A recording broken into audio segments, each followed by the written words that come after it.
મિત્રો, જો માં તમારા દિલની સૌથી નજીક છે તો ચેનલને સબસ્ક્રાઇબ કરી દો. મનોજ મને તેના હાથમાં મજબૂત રીતે પકડી રાખી આજે પહેલી વાર હું મનોજના હાથમાં આવી હતી. વરસાદમાં ભીજાતા એકબીજાના હાથમાં આવતાની સાથે જ બંનેના ઠંડા શરીર ગરમ થવા લાગ્યા. મારા બંને દડા અને નીચેની વસ્તુ બધું જ ટચ થવા લાગ્યું અને તેણે કહ્યું કે હજી થોડા ફેલાવો તો વધારે મજા આવશે.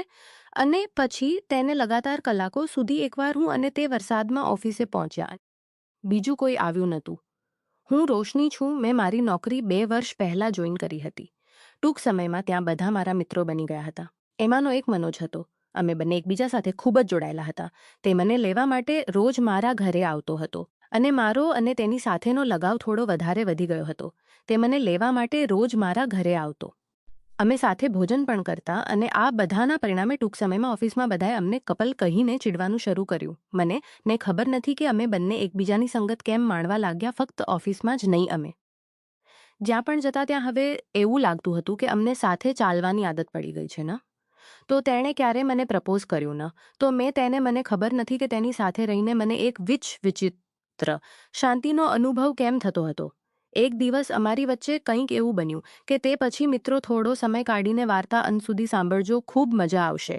અને ચેનલ પર નવા હોય તો અવશ્ય સબસ્ક્રાઇબ કરી નાખજો. તો અવશ્ય સબસ્ક્રાઇબ કરી વધારીએ. અને હું 6 મહિનાથી કામ કરી રહી હતી. ઓગસ્ટ મહિનો હતો. મને દરરોજ મુશળધાર વરસાદ પડવા લાગ્યો. આવા જ એક વરસાદી દિવસે હું સવારે 9 વાગ્યે ભીંજાયેલા મનોજ સાથે ઓફિસે પહોંચી. ત્યારે હું ત્યાં ગઈ ત્યારે મેં જોયું કે પટ્ટાવાળાએ ઓફિસ ખોલી દીધી.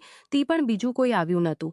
જ્યારે મનોજે બોસને પૂછપરછ માટે ફોન કર્યો ત્યારે ખબર પડી કે વરસાદ બંધ થયા પછી જ બધા આવશે. પટ્ટાવાળો પણ પોતાનું કામ પૂરું કરીને ઘરે ગયો હતો અને ત્યાં ફક્ત હું અને મનોજ જ રહ્યા હતા. મેં કહ્યું, દોસ્ત, આજે ખૂબ જ વરસાદ પડી રહ્યો છે. મનોજે કહ્યું, સારું છે ને આજે આપણા બંનેને એકલા મળવાનો મોકો મળી ગયો. એટલામાં જ જોરદાર ગર્જના થઈ. મેં ડરથી મનોજને ગળે લગાવી દીધો. મનોજ મને તેના હાથમાં મજબૂતે પકડી રાખી. પહેલીવાર હું મનોજના હાથમાં હતી.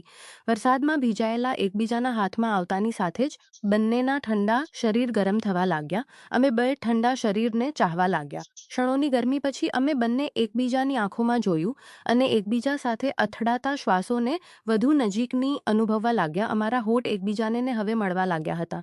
અમે બંને ભીના શરીરે એકબીજાને ચુંબન કરી રહ્યા હતા. મને ખબર નથી કે કઈ તરફ જે અમારા હોઠ છુપાવવાનો પ્રયાસ કરી રહ્યા હતા, પણ દરેક ચુંબન સાથે તે તરસ વધતી જતી હતી. એકબીજાના હોઠની ચુંબન કરતી વખતે અમે એકબીજાના ગાલ અને ગરદનને પણ ચુંબન કરવા લાગ્યા. મને ચુંબન કરતી વખતે મનોજે એક હાથ મારી કમર પર રાખ્યો અને બીજા હાથથી તે મારા ગાલ પર સ્નેહ કરવા લાગ્યો. તે દિવસે મેં પ્લાઝોને શર્ટ પહેર્યો હતો. તેણે મને સોફા પર બેસાડી. તેણે મને પોતાની તરફ ખેંચી અને મને તેની સાથે ગળે લગાવી દીધી અને એક વિચિત્ર નશો થવા લાગ્યો. હું હવામાં ઉડવા લાગી છું. તે મને પ્રેમ કરી રહ્યો હતો અને લાંબા સમય સુધી આ કરતો રહ્યો. અમે ફરીવાર એકબીજાના હાથમાં ચુસ્તપણે આવી ગયા. મેં કહ્યું, હું તને ખૂબ જ પ્રેમ કરું છું. મને જે પણ કહ્યું તે હું તે ખૂબ જ પ્રેમ કરું છું. જ્યારથી મેં તને જોયો છે ત્યારથી હું ફક્ત તારા જ વિશે વિચારી રહી છું. તને પ્રેમ કરવાની અને ચુંબન કરવાની મારી ઈચ્છા આજે પૂર્ણ થઈ રહી છે. ફક્ત પ્રેમ અને ચુંબન. મનોજે કહ્યું, ના, મારા પ્રેમ, હવે સૌથી મોટી ઈચ્છા પૂરી કરવાનો સમય આવી ગયો છે. તમને મન ભરીને ખુશ કરવા માટે. મેં કહ્યું, ઠીક છે. આ બધું મારા મનમાં ઘણા સમયથી ચાલી રહ્યું છે. મને જે કહ્યું તું ઓફિસમાં આવી ત્યારથી જ હું તારા માટે શા માટે રાહ જુઓ છો. તમારી તરસ छिपाવો. તે મને વહાલ કરતો અને પ્રેમ કરતો રહ્યો. મનોજ મને તેની કેબિનમાં લઈ ગયો. મેં તેને ઘણો રોકવાનો પ્રયત્ન કર્યો, પણ તે ક્યાં રોકાવાનો હતો. મનોજની આંખોમાં તોફાન દેખાઈ રહ્યું હતું. મેં વિચાર્યું કે કોઈ વાંધો નહીં, ચાલો થોડી તોફાન કરી લઈએ. મારા મનમાં ક્યાંક એવી ઈચ્છા હતી. હું પણ હવે બધું ગુમાવવા માંગતી નહોતી. આજે કદાચ વરસાદને કારણે અમને બંનેને આતક મળી. મને ખબર નથી કે મને આતક ફરી, કારણ કે હું પણ તેને જ ખૂબ પ્રેમ કરતી હતી. મારા બોયફ્રેન્ડ સાથે પહેલાં એકવાર બ્રેકઅપ થયું હતું. તેથી આ વખતે હું મનોજને ગુમાવવા માંગતી નથી. હું મનોજ સાથે મારા સંબંધને આગલા સ્તર પર લઈ જવા માંગતી હતી. કદાચ આજે આ કારણે હતું કે હું ઈચ્છવા છતાં તેને રોકી શકી નહીં. મેં મારી જાતને તેના હાથમાં છુપાવી દીધી. તે મારી સામે જોઈ રહ્યો હતો, હસતો હતો. હું પણ પ્રેમાળ નજરે મનોજ તરફ જોઈ રહી હતી. લોકો વરસાદમાં ચા અને પકોડાનો આનંદ માણે છે. મનોજ મને ખૂબ જ ગમ્યું. જેમ જેમ વરસાદ વધતો ગયો તેમ મારો પ્રેમ વધુ બનતો ગયો. તેના ચહેરા પર એક અલગ જ ખુશી હતી છેવટે. તેને પહેલીવાર પ્રેમમાં પડવાનો મોકો મળ્યો છે. ત્યારે મનોજે કહ્યું કે શું હું આપણી મીટિંગ અધૂરી રાખી દઉં? મેં કહ્યું ના. મારા પ્રેમ, હું કંઈ પણ અધૂરું છોડીશ નહીં. આજે પહેલીવાર મને આટલી શાંતિનો અનુભવ થયો છે.